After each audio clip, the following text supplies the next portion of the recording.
أعوذ بالله من الشيطان الرجيم بسم الله الرحمن الرحيم. Assalamualaikum warahmatullahi wabarakatuh. Izin bertanya, apakah termasuk dosa jika level penuntut ilmu yang tidak pernah mempelajari ilmu hadis dengan mudah menyebarluaskan hadis dengan niat ingin menyebarkan dakwah? Dan mohon doanya untuk kami yang sedang sakit demam tersebut yang tetap semangat menuntut ilmu. Kalau kita pastikan rujukan hadisnya pasti, misalnya antum ambil dari artikel-artikel yang sudah jelas, penulisnya Masya Allah para teman-teman kita dai, para asatidah yang berkompeten di bidangnya, antum copy paste kemudian antum kirim ke orang, tidak ada masalah. Ini yang dilarangin antum ngarang-ngarang hadis, Rasulullah bersabda gitu kan. Hanya untuk melariskan dagangan, hanya untuk supaya antum disuka sama lawan jenis. Nah ini yang tidak boleh. Ya. Jadi nggak ada masalah, semangat saja sebarkan. Yang penting antum tahu sumbernya benar gitu. Dan ada satu solusi juga yang dijelaskan oleh para ulama hadis. Kalau seandainya ada orang menyebutkan, antum pernah dengar hadis nih, antum lupa lafadznya, tapi antum yakin ini sumbernya benar nih, ustaz yang pernah saya dengar benar, antum mengatakan au kama qala Nabi sallallahu alaihi wasallam, atau seperti yang diucapkan oleh Nabi sallallahu alaihi wasallam. Itu benar. Dan itu. Yang dimaksud sini adalah mengarang-arang, sengaja dusta memang, bohong dia. Ini banyak ya. Ulama-ulama banyak tulis seperti Ibnu Qayyim dan yang lainnya menulis buku tentang al-mawdu'at, hadis-hadis palsu. Zaman dulu orang kalau mau lakukan sayurnya, dulu ada dicerita begitu, di Irak orang mau lakukan sayur ini nggak laku-laku, dia mau jual nggak laku-laku. Lalu dia mengatakan, siapa yang makan sayur ini, kebetulan itu hari Jumat maka akan sembuh penyakitnya. Nah, contoh gitu-gitu, dusta, kebohongan. Dan Alhamdulillah Allah datangkan banyak ulama-ulama kita yang menyortir hadis tersebut dan sudah menjelaskan. Dan di masa kita sekarang tidak sulit itu, ya. Karena sudah datang para ulama-ulama yang memang menulis ini hadis lemah, ini hadis sahih. Ya udah antum ambil yang hasan dan sahih aja, selesai. Ya, itu aja sudah banyak sekali. Ya kan begitu. Itu contohnya. Dan pernah ada di masa, seingat saya lupa, tapi namanya soalnya Mu'tasim, untuk di masa Mu'tasim, kalau saya tidak salah, atau mungkin yang lainnya, maaf kalau salah nama khalifah. Tapi yang jelas pernah waktu itu ada satu orang Yahudi pura-pura masuk Islam, kemudian dia ngarang-ngarang hadis. Banyak sekali hadis palsu disebarkan sama dia. Sampainya ketangkap. Waktu ditangkap, kemudian kata khalifahnya waktu itu, saya akan bunuh kamu. Dia bilang, nggak apa-apa, bunuh saya sudah disebarkan banyak hadis dusta. Memang dia untuk itu. Dia ingin misinya untuk menyebarkan hadis palsu dengan muslimin. Maka kata beliau, kata khalifah muslimin, tidak masalah. Kami memiliki ya Ahmad bin Hanbal dan Yahya bin Ma'in yang akan menyortir hadismu sebagaimana mutiara dipisahkan dari pasir-pasir dari sungai. Ada ulama-ulama yang akan menjelaskan. Dan itu alhamdulillah sudah mudah sekarang. Jadi tidak usah kalau aneh-aneh, nggak ada rujukannya, jangan dinukil. Ya, tapi kalau sudah pasti nggak ada masalah.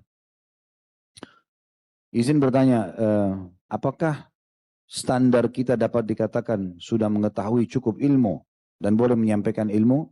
Karena kadang bingung, ingin mengingatkan orang tentang sesuatu ilmu, tentang Islam kepada orang lain. Tapi anak bukan ustadzah maupun sarjana atau ahli agama. Hanya orang biasa yang belajar ilmu umum secara formal. Takutnya nggak masuk dalam kriteria, dalam kudung dan tanda kutip mempunyai ilmu. Meski hanya ingin menyampaikan tentang satu ayat atau hadis saja. Jazakumullah khairan Ustaz, barakallahu fiqh. Wa iyaki dan juga wa fiki barakallah. Ini seorang akhwat yang bertanya ya. Siapa yang bilang orang punya ilmu agama itu harus sarjana agama? Gak ada patokannya itu. Ijazah itu formalitas. Belajar agama walaupun dalam majelis ilmu cukup itu. Di masa kita sekarang mah ada formalitas pakai ijazah S1, S2, S3. Begitu. Tapi itu bukan tolak ukur dulu yang pertama. Yang kedua ini mirip jawaban saya dengan penanya pertama tadi. Kalau yang antum sudah pelajari, jelas baca artikelnya, rujukannya jelas, ya ditulis di situ ya. Diriwayatkan ini, ya. Kita sudah tahu dan kita tahu orangnya ini, ya. Dai yang masyhur misalnya dengan tulisan-tulisannya Masya Allah, kompeten di bidangnya, nggak masalah sebarkan. Justru kita sebarkan, itu yang pertama. Yang kedua, atau secara substansial, sebuah hukum antum sudah faham memang. Contoh misalnya keutamaan sholat ke masjid. Orang semua bisa baca, orang semua bisa tahu hadis yang masyhur. Antum lewat di satu mall kayak di sini misalnya di bawah, atau antum lagi lewat di jalan, atau teman kantor antum mau ajak, sholat yuk. Saya pernah dengar Rasulullah SAW bersabda begini hadisnya, keutamaan sholat berjamaah itu 25 kali lipat, diangkat 27 derajat. Tidak ada masalah. Kan gitu. Masyhur yang kita sudah tahu, nggak ada masalah. Tapi jangan takluf, jangan takalluf, jangan membebankan diri pada hal-hal yang tidak dimiliki. Ya. Karena banyak orang jadi sesat karena tidak punya ilmu lalu bicara. Lebih baik mengatakan tidak tahu. Imam Malik rahimahullah ditanya banyak pertanyaan, beliau bilang saya tidak tahu mayoritasnya. Gitu kan? Beliau tidak tanya. Beliau tidak jawab karena memang tidak tahu hukumnya. Apalagi kalau selevel kita, saya sama antum kita semua lagi belajar, gitu kan? Terus kita belajar. Dari secara substansial kalau kita sudah tahu dan kuasai, sampaikan keutamaan puasa Ramadan misalnya. Masyhur, orang semua tahu, gitu kan? Keutamaan orang pergi haji dan umroh, keluarin zakat misalnya ya. Tapi kalau antum sudah masuk kepada hal-hal yang agak butuh keseriusan seperti mempelajari ilmu faraid, ilmu warisan misalnya, itu kan butuh hitung-hitungan, butuh tahu dalilnya. Ya, banyak masalah-masalah yang harus dipelajari lebih dalam, maka jangan masuk ke bab itu. Di antara bab yang kami bedah dalam kitab Minhajul Muslim, Syekh Abu Bakar itu 900 hampir 60 halaman kalau tidak salah. Semua sudah kami bedah kecuali kitab warisan. Karena saya rasa saya belum ahlinya di situ. Saya tinggalkan bab itu dulu. Saya sampaikan di YouTube kalau saya tidak bahas bab ini. Karena ini butuh ketelitian. Dan bukan aib. Apa yang aib? Oh berarti Ustaz ini tidak paham warisan. Memang saya belum terlalu kuasai. Apa yang malu dalam masalah itu? Mengatakan tidak tahu itu bukan aib. Itu malah setengah ilmu. Ya. Assalamualaikum warahmatullahi wabarakatuh. Ustaz, semoga Ustaz dan tim selalu dalam lindungan Allah. Amin. Pertanyaan saya, bagaimana jika kita mengetahui tentang suatu kemaksiatan atau mengetahui mengenai anjuran sunnah yang betul yang dilakukan oleh seseorang di sekitar kita? Namun kita ingin menegur lalu memberitahukan tapi tidak ingat dengan rujukan ilmunya. Apakah ini termasuk berbicara tentang Allah tanpa ilmu? Apakah kita berkewajiban untuk menyampaikan ilmu walaupun lupa rujukannya? Saya sudah, jawabannya hampir sama ini. Nah, jadi jawabannya hampir sama. Kalau kita sudah tahu dan yakin ilmu itu dari sumber yang benar. Sekarang mudah, saya kasih lebih mudah lagi. Di Google sekarang tinggal ketik. Ada orang buat satu kesalahan, kita ragu nih, tinggal ketik. Misal dia lagi mau mencuri, dia lagi mau transaksi riba, tinggal ketik hukum riba, hukum zina, hukum ini. Keluar artikel-artikel, antum tinggal baca. 10 menit bisa sebenarnya, atau tugil, ini saya dapat tulisan seperti ini. Atau bisa kirim ke dia, berikan gambaran. Kalau tidak bisa pun ya sudah. Misalnya tidak keburu nih, buru-buru. Kejadiannya spontan aja begitu terjadi. Ya sudah, kata Nabi SAW, siapa yang lihat kemungkaran, dia pungkiri dengan tangannya, kalau tidak bisa dengan lisannya, kalau tidak bisa dengan hatinya, selemah-lemah iman. Pungkiri dengan hati, ya Allah, kalau seandainya orang ini dia lakukan sesuatu yang salah, maka luruskanlah ya Allah.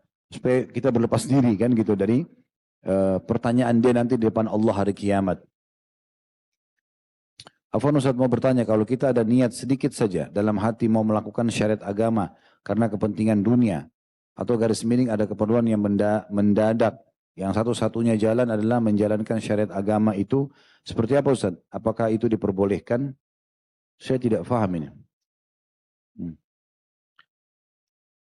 Kalau kita ada niat sedikit saja dalam hati mau melakukan syariat agama, niat sedikit mau melakukan syariat agama, bagaimana ini maksudnya? Karena kepentingan dunia atau keperluan mendadak. Saya tidak paham terus terang. Apakah yang maksudkan terpaksa menjalankan syariat karena keperluan dunia begitu? Ya, karena kepentingan dunia atau keperluan yang mendadak yang satu-satunya jalan adalah menjalankan syariat agama.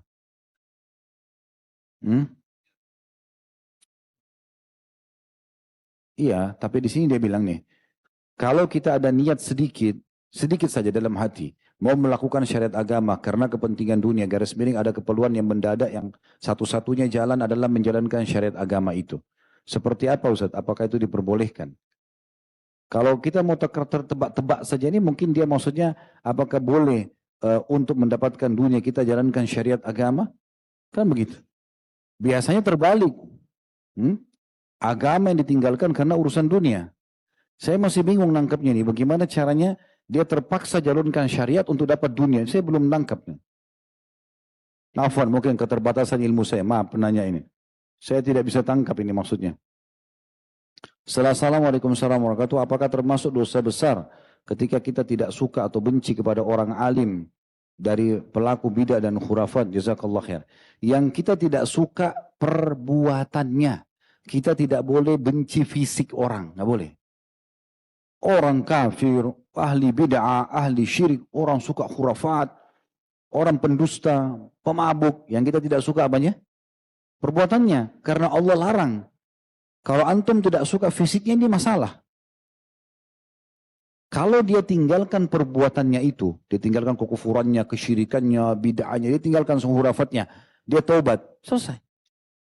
Kalau antum benci perbuatannya, antum akan bisa merangkul dia. Oh ya, ini orang sudah taubat. Tapi kalau antum benci fisiknya dari awal, biar sudah taubat, antum tetap tidak mau. Ini keliru. Ini yang dicontohkan oleh baginda Nabi SAW. Itu pernah saya sebutkan ya. Abdullah bin Abi Syarh, ini sepupunya Uthman bin Affan. Dia bayangkan teman-teman sekalian masuk Islam, yang Madinah nyatakan masuk Islam. Iklan, besar-besaran masuk Islam. Ini salah satu tokonya orang Mekah. Orang kayanya Mekah, tokoh Mekah.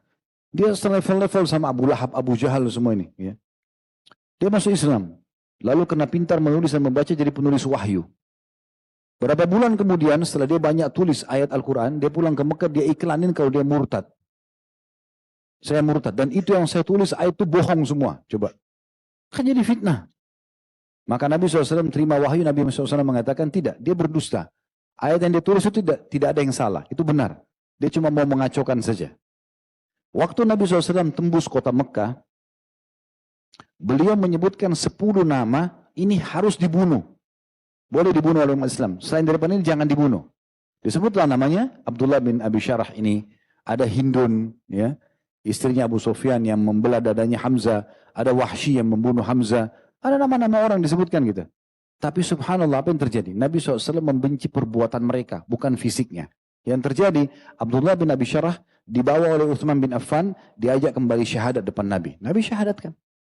Hindun bergabung di tengah-tengah wanita-wanita yang masuk Islam. Nabi baiat mereka, janji setia, nggak boleh bunuh anak kalian, nggak boleh berzina, nggak boleh begini. Waktu dia sebut, Nabi SAW sebut nggak boleh berzina. Waktu itu di Mekah wanita mulia, wanita terhormat tidak mungkin berzina. Yang berzina cuma budak-budak wanita. Walaupun suami mereka jahat pezina, mereka wanita jaga kehormatannya begitu. Hindun ini tidak sabar, dia bilang, ya Rasulullah, padahal dia ini musuh Islam gitu. Ya Rasulullah, apakah wanita bebas bisa berzina? Nabi lihat di belakang Hindun. Langsung Hindun bilang, asyhadu an la ilaha illallah Muhammad Rasulullah. Langsung syahadat. Padahal sudah jelas-jelas ini masuk dalam 10 orang yang boleh dibunuh. Apa yang terjadi? Nabi senyum. Oh, sudah taubat. Karena Nabi benci perbuatannya, bukan fisiknya. Clear pada satu selesai. Wahsy yang nombak Hamzah datang. Asyhadu an la ilaha illallah, syahadat di hadapan Nabi. Nabi SAW terima. Tapi waktu Nabi tanya, siapa kamu? Dia mengatakan, saya Wahsy ya Rasulullah. Maksudnya yang membunuh Hamzah. Kata Nabi SAW, menjauhlah dari aku dulu. Gitu kan? Karena Nabi SAW tidak mau terbawa dalam hati. Tapi terima syahadatnya. Begitu semuanya. Ibnu Abi Salul, kepala munafik, selalu sebarin isu tidak benar. Berzinanya Aisyah, Nabi SAW pendusta, segala macam. Waktu dia mau mati, dia panggil, ya Rasulullah, tolong datang ke rumah saya. Jenguk saya kalau sakit. Kalau saya mati, tolong kasih baju anda itu. Bajunya Nabi dia minta dikafani. Dia pikir baju itu bisa bermanfaat buat dia gitu. Apa yang terjadi? Nabi SAW datang ke rumahnya. Padahal dia sudah menyakiti Nabi semasa hidupnya. Datang, mungkin dia mau taubat. Nabi SAW nasihatin. Waktu ketemu sama Nabi, dia bilang, mana sekutu-sekutuku, Bani Quraidah, Bani Nadir, disebutkan orang Yahudi. Kata Nabi SAW, bertakwa kepada Allah, Ibnu Salul. Ya, taubat kepada Allah, ini kesalahan besar. Tetap dia nggak mau, sudahlah Muhammad, tidak usah kita ngomongin dan gitu. Nanti kalau saya mati, kasih baju kamu ya. Terus meninggal. Waktu meninggal, Nabi kan buka baju kasih. Terus Nabi pergi. Jadi memang subhanallah, tidak ada celah dalam Islam, teman-teman, kita membuka hati kita ini membenci orang, nggak ada. Nah, tadi syaitan aja yang jelas-jelas nasihatin manusia, kita berlindung sama Allah saja. Jadi kalau ada orang jahat sama antum, ya Allah selamatkan aku dari makarnya orang ini. Selesai. Gak usah habisin energi untuk lawan dia, gak ada gunanya. Dia gibah, kita dia dosa, kita dosa. Dia fitnah, kita fitnah. Dia dosa, kita dosa. Dia pukul, kita pukul. Kita berdosa, dia juga berdosa. Sama-sama. Apa kata Nabi SAW? Perhatikan hadis ini, sering saya ulangi. Dalam sebuah riwayat disebutkan kata Nabi SAW, saya terjemahkan saja. Kata beliau, kalau ada orang, ya, berbuat kezaliman di muka bumi ini, ada buat kezaliman, maka kalau yang terzalimi ini tidak membalas, dia akan dapat pahalanya sempurna hari kiamat. Misalnya si A digibah oleh si B, ya, Dia nggak lawan nih, si A tidak lawan. Biarin aja sudah. Saya panen pahala hari kiamat, gitu kan. Selesai. Dia akan dapat pahala lengkap. Tapi kalau dia membalas si B, dia membalas rivalnya, maka nanti Allah di mahkamahnya hari kiamat akan melihat, ini berimbang nggak sih? Gibah ini sama gibah ini. Kalau misalnya angkanya 10-10 sama-sama balance, ya sudah tidak ada tuntutan. Karena sudah dibalas di dunia. Tapi yang jadi masalah, kalau seandainya balasan dia yang tertolimi lebih besar daripada perbuatan yang diarahkan ke dia. Misalnya si B menggibah, si A balas dengan bunuh. Kan bunuh lebih besar. Maka nanti dia justru yang dituntut hari kiamat. Jadi nggak usah repot-repot habiskan energi buat itu. Antum dijamin akan awet muda kalau nggak pusing dengan semua itu. Kembali kepada Allah Subhanahu wa taala. Allahu a'lam. Baik, sampai ketemu lagi insyaallah Rabu depan. Pada benar dari Allah Subhanahu wa taala. أعوذ بالله من الشيطان الرجيم بسم الله الرحمن الرحيم